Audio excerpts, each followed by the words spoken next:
I certainly would put a lot of blame on the campaign professionals who have a lot of conventional wisdom about what you should and shouldn't say, and a lot of it leads to less serious campaigning. And the candidates themselves, ultimately, I mean, the buck stops with them. So if you're not happy with the level of policy debate, you might have to choose the candidate who said the more. Neither of them said enough, but one of them said more, and that's, you choose the lesser of two evils. Are political scientists any help in this? Probably not. So criticize campaign professionals. We write papers about campaigning and lament horse race coverage, but it's the easiest thing to write about. So you can write a sort of ivory tower kind of paper saying this is what a perfect campaign would look like, or here's a perfect campaign finance system. But they're generally unrealistic, and when it comes down to it, the reason horse race coverage is so popular, who's ahead, who's behind, where the latest polls say why are they ahead and behind, who's got the more attractive image, is because it's actually a relatively good fit to what is on the news and the way that a lot of voters relate to the candidates. And I'm going on too long. My last point on this is a lot of people are really dyed-in-the-wool partisans. So a lot of people, there's this sector of the electorate that will move back and forth, and they don't have elephants or donkeys tattooed on their arms. But there are people who will always vote Republican or always vote Democratic, and some of my research is about how good partisans are at justifying their sides. So Democrats in the House are being criticized for not having a vote on the Bush tax cuts. They're going to expire. Should they renew them? Should they renew only some of them? Steny Hoyer was on the Sunday talk show host saying, it's not our fault. We couldn't have a vote because the Republicans in the Senate weren't going to pass it anyway. So there's no sense having a vote in the House. If you're a Democrat, you probably think, yeah, I knew the Republicans were the problem here. It's those jerks in the Senate, and the Democrats in the House would like to do the right thing, but they're being prevented. If you're a Republican, you think, this is pathetic. This guy in the House is blaming the things in the Senate. That's not the way the House operates. They pass things the Senate doesn't pass all the time. What a lame excuse. If you're independent, you've got to parse through. Which is it? Are the Democrats using a lame excuse, and a thin one at that, because they've been in power long enough to do something? Or are they right that it's a bicameral system and there's no sense in having symbolic votes, and if Republicans in the Senate aren't going to budge, they might as well move on to other matters. And it's a hard call. But the electorate is full of people who are very partisan, are very good at finding justifications for why their side is right, regardless of what the issue is.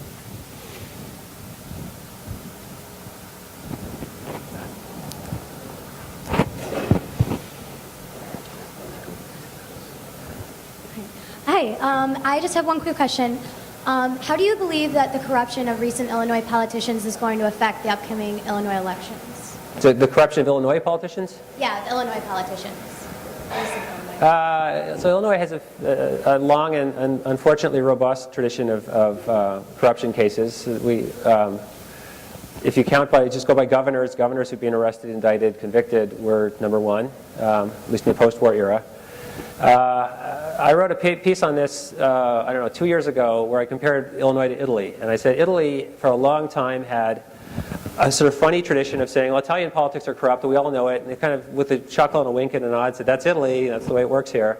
And then I think it's very hard to predict in advance, but the straw that snapped the camel's back there was a major earthquake.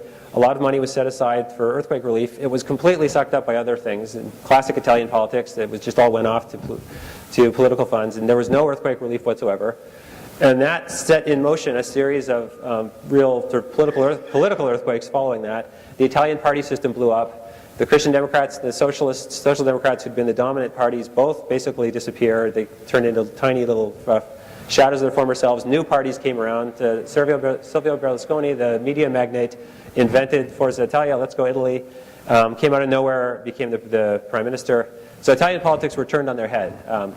Could that happen in Illinois? Well, the biggest thing preventing that is that Illinois is embedded in the United States, and there's a very strong two-party system, and there's almost no tradition of other parties in the modern, at least 20th century and later, emerging like this. So that if someone wanted to have a Let's Go Illinois party and run entirely on a clean government platform and have a bunch of promises that were all about making government as transparent as possible, making it impossible to have pay-to-play sort of arrangements, that all contracts would be done secretly, redistricting would be done wide open, there would be no more gerrymandering.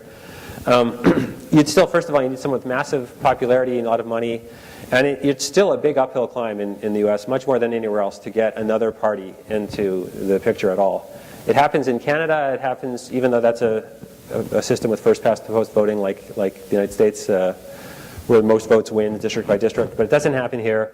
So even though that article drew the connection to Italy and said I can imagine Michael Jordan and Oprah Winfrey announcing a new party, the Clean Illinois Party or something, I don't really think it's going to happen. The changes over time have to happen slowly. Part of what would undo the sort of tolerance for corruption in Illinois would be building up from the ground. I know Rick actually is working on a group on how to solve corruption. I don't know if they know how, but slowly is probably the best answer. So, very last, this as a make this more specific. What's the effect of the Blagojevich trial on this election? It's probably pretty marginal. It's a little bit of a embarrassment for Democrats. He was a Democrat. It should be embarrassing for some of the people, Democratic candidates who impeached him based on things he did in the first term, but waited for the second term and waited until he'd been arrested by prosecutors before they decided they had enough.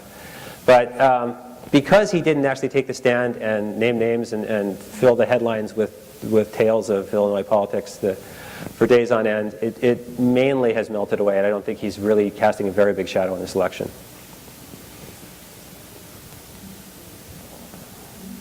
I'd like to thank our speaker and thank all of you for coming out. Thank you.